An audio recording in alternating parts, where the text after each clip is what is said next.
Thank you very much. All of us have been warned about the dire consequences of exceeding the time that we have been allotted. I'm just worried whether there's a penalty for not utilizing the time that is available. Because I have just 2 points to say. I think all of us have been talking about, or at least this panel, this basic idea is to see what is expected of us as it were.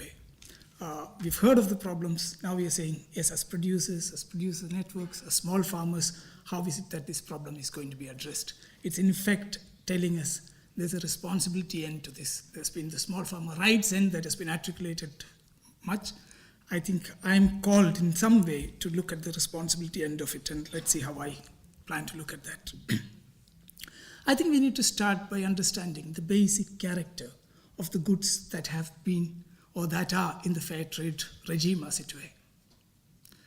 Most of it has been what we in our parts of the world call the cash crops.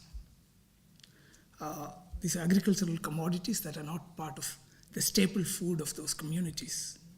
The staple foods are elsewhere. These are goods produced for a distant market. Now, the moment we begin to address fair trade and food security and try and link the two, this fundamental issue that most of the products being committed to the under fair trade is a cash crop, and that there is a historical legacy to that cash crop need to be taken into account. Part of that historical legacy, of course, most of it has also to do with colonialism and the fact that these crops came in under a particular historical juncture. But more than that, I think if you try and understand what it did to the food security of communities, I think we will probably get an idea of what the issues we are actually being confronted with. Therefore, when we try and link fair trade and food security, I think the first question that we probably are trying to see is whether we can trade ourselves into food security. I believe we can, and which is why fair trade is in that sense important.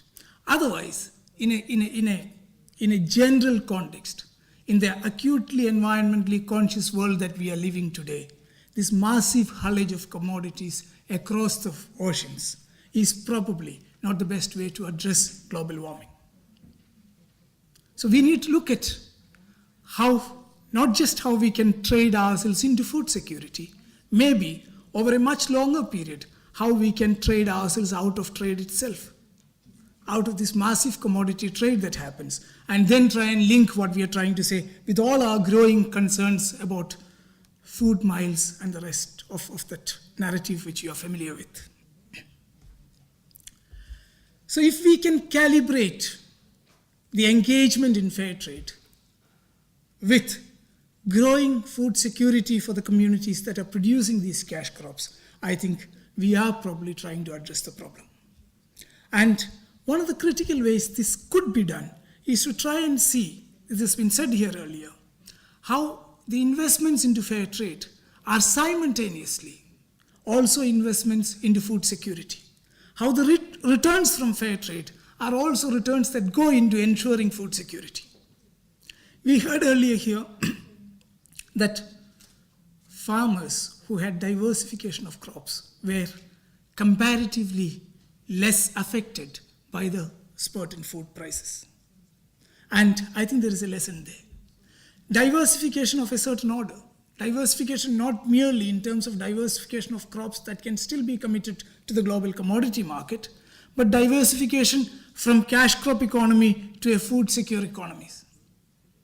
Diversification from monoculture plantations or monoculture small holdings to homestead farming that took care of the food security of the household first and foremost, and then only looked at the market. Therefore, if we can trade ourselves into food security, if we can look at diversification, if probably producer networks, producer organizations like ours could look at calibrating each farmer's commitment, volume commitment of fair trade goods to the good or the volume of products they will produce for their food products that will be produced for their communities and for their own homes' food security, I think we are probably on a track. But we heard from Merlin, we heard from several other speakers today. This is easily said than done, which is that we've got so entrenched into producing for the distant markets that the cost of changing production systems to more sustainable production systems and into food security systems is going to be difficult. Of course, the fair trade social premium that we talk of could be a very small little help in enabling this shift. Merlin in her presentation talked of how the fair trade stable price itself has helped communities to grow or families to grow more food crops. But can we look at that one step further? And that one step, I would think, is where I would want to take a cue from what Robin was speaking when he said we need to talk of this whole networking idea of fair trade. We need to also see how we have drawn on to this like a magnet, several players in the field. The big idea, if you want to call it, where the bankers, the retailers, the fair trade campaigners, to the alternate trading organizations, to promoting bodies, all come together to ensure that fair trade goes beyond the fair price that is on offer, gives meaning to what we talk as development, and we say trade for development, by ensuring that it is critically aligned to the food security of communities. And if there's a cost to that, can we look at what, for want of a better word, I would want to call the small farmer sustainable innovation fund, if you want to make it. Small farmers who are committing to fair trade are people who have been growing commercial crops. We need for our own sake and for the planet, for those farmers' livelihoods, a sustainable price and a dignified way of trading with that commodity, but definitely a calibrated progress into food security for the farms and for the local communities. And can we look at a global commitment to this?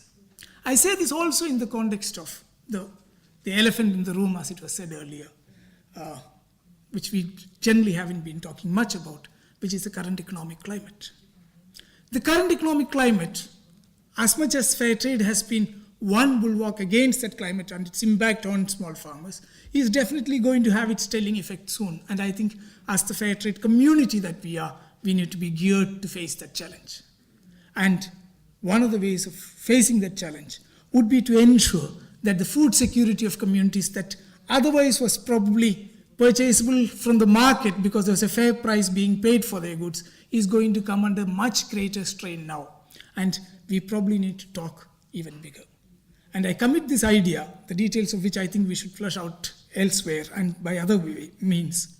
This whole idea that in the current economic climate and in ensuring that there's a planned transition of communities and farming households into food security, we need to go beyond what the mandate of fair trade today is and what the enabling conditions of fair trade today is, and probably look at what I would, call a small farmer innovation fund, a small farmer sustainable agricultural fund that we need to look at for tomorrow.